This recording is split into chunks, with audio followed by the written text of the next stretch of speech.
Doc Slab Audio on music production and audio engineering.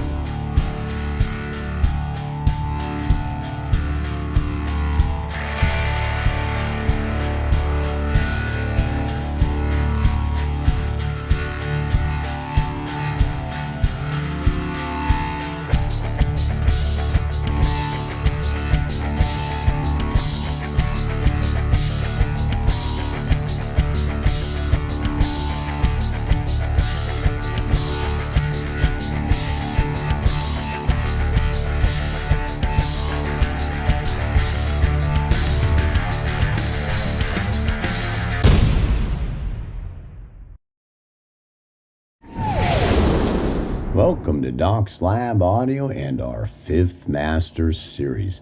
I do believe this is the 19th video in our 5th Master Series, Professional Sounding Results from Your Home Studio.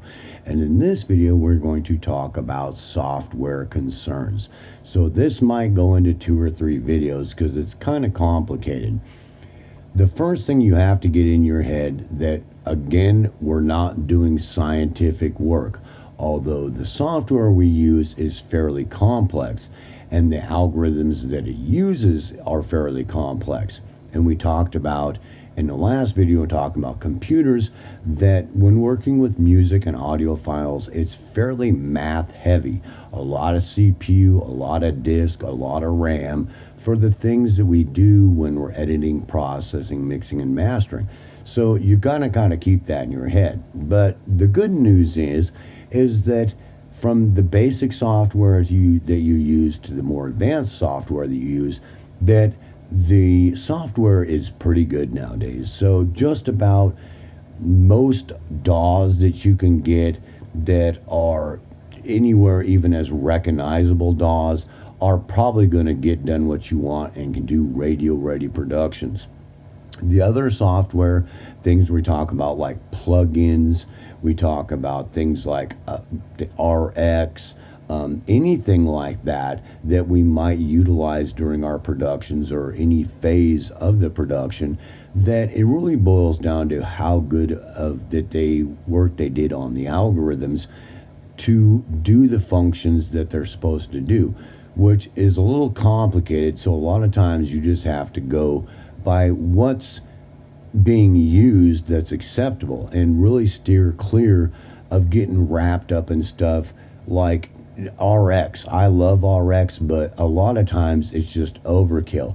I don't need to do that much work for music production, cleaning things up and checking things out. It's going to get lost. You know, I mean, it just will by the time I get done put it in a format for distribution, that the quality's not going to be there anyways. We really got to keep that in mind. Not dissuading you from doing a good job, but don't get lost in the audio file thing that, you know, distributing it the way we do, we're never going to distribute that quality at this point. Possibly very soon, but right now not.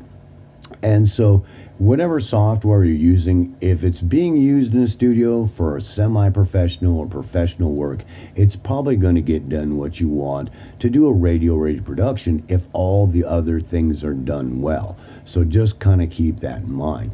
But there are some things we want to talk about when dealing with our software. So hang on a minute and let's get started looking at our software concerns. Okay, first and foremost, that if you're doing music productions, you might be using several different pieces of software, routing audio, transferring audio, all kinds of things like that. So you basically really need to sit down and think about what you're trying to do and how you're getting it done. Once you understand that you know, most pieces of software that are set up for music productions will do a pretty good job what you're trying to do. Almost all of them, from DAWs to, you know, things like, you know, I use Loopback. You know, Soundflower is kind of archaic, but it still does a pretty good job. Other software programs like, you know, like I said, other plugin softwares, you know, other software programs that do other things, that if they're recognized pieces of software, they probably doing a pretty good job, and you don't need to concern yourself that much about it. What you do need to concern yourself with, for the most part, is it's probably going to boil down to you understanding the software and all what it can do as well as possible, and being seriously fluent with any piece of software that you need to get done what you're trying to do, and aesthetics of how in its workflow, how it looks, how comfortable with how it looks, and its workflow, you working around in it and being comfortable working around it. You will find those are probably going to be your biggest concerns, because software is put together pretty well nowadays. Be careful of new stuff coming out and don't get lost in that. It's debatable whether or not some piece of software is doing a good job or not, but give it a little bit of time. Eventually, if it has problems, people will scream about it and you will hear about it. And they will either fix the problem or they won't. And you can just kind of work that way most of the time whenever you're working with software you might be using in your studio that's related to hardware you're using, or things like a standalone DAW itself that's a piece of software that's completely self kind of, how do you say, I mean, it's a fairly contained piece of software. It's not like trying to work with a whole lot of other things, like some other pieces of softwares are designed to, or other standalone pieces of software like RX or Melodyne Studio and things like that. But have no doubt people will scream if it has issues and point out flaws and limitations in its abilities. So whenever you're dealing with any software again, you're probably pretty safe. Do a lot of reading and get real fluent in what it does and how it does things, and get really fluent and utilizing it and having workflows that work within it are probably going to be your biggest concerns, because to get lost in the software, like almost any DAW that's recognizable, the software that it comes with, the plugins it comes with, will probably get done what you want and need. Other pieces of standalone software, other plugin suites you can use inside of it are added pluses if and when you, as an engineer, as an educated engineer, decide it's going to really help get done what you want, or do something new and cool, or is going to help your workflow. But that's going to take time, as you as an engineer and a producer getting really fluent at what you do, for those things to really have the value that they do for some people. Does that make sense? Like me, I have RX, Melodyne Studio, I've got iZotope plugin suite, and a couple other things I utilize that are really great that I like to use in my productions and in my engineering, that help my workflows, help me get things done the way I want them, and help me to get done what I want easier or in a different way that I like. Does that make sense? Or can do things I like. So, because the software basically is set up to do some simple things, and those simple things, as an engineer and as an educated engineer, that aren't that complicated. And once you become a pretty good engineer or producer, then it becomes pretty obvious, that most of them are fairly comparable. You just, got to get used to the ones that you like. And like I said before, like software, I've got 3 or 4 different DAWs, Logic, Pro Tools, Audacity, a couple other ones that I use. Does that make sense? I've got other pieces of standalone software that I use that sometimes I don't use for a very long time. Sometimes just every now and then it's like I'm going to pull out Logic because it can edit in a certain way, or it's laid out this certain way. I want to work in it for a little bit, or it's got this instrument in it that I want to use in a production, or because I've really spent the time familiarizing myself.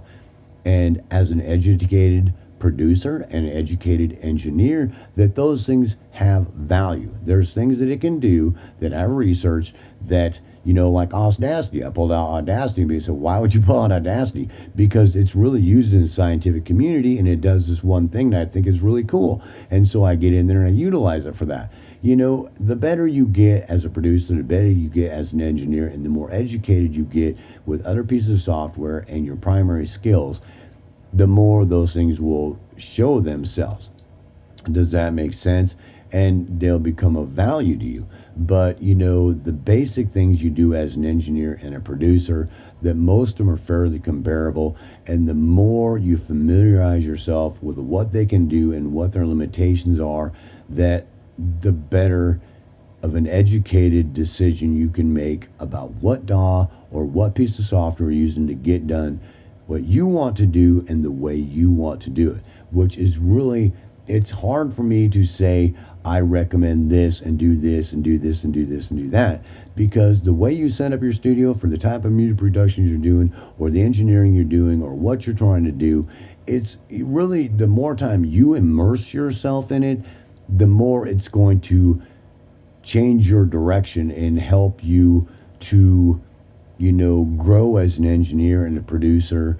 And, what choices you make and what directions you take and what decisions you make are really going to be very much, how do I say, something that's needed for you to blossom in those areas, because you're going to really immerse yourself in those areas, and it's really going to help form you as an engineer and a producer. The decisions that you make as an informed individual and how informed of an individual you are, that it's hard to dictate that, because some people, there's all kinds of levels, from just trying to have fun to maybe a little more serious than having fun, to middle of the road, to semi-professional, to all blown out professional, or just audiophile guru that's just, into it because they just love audio engineering, music productions.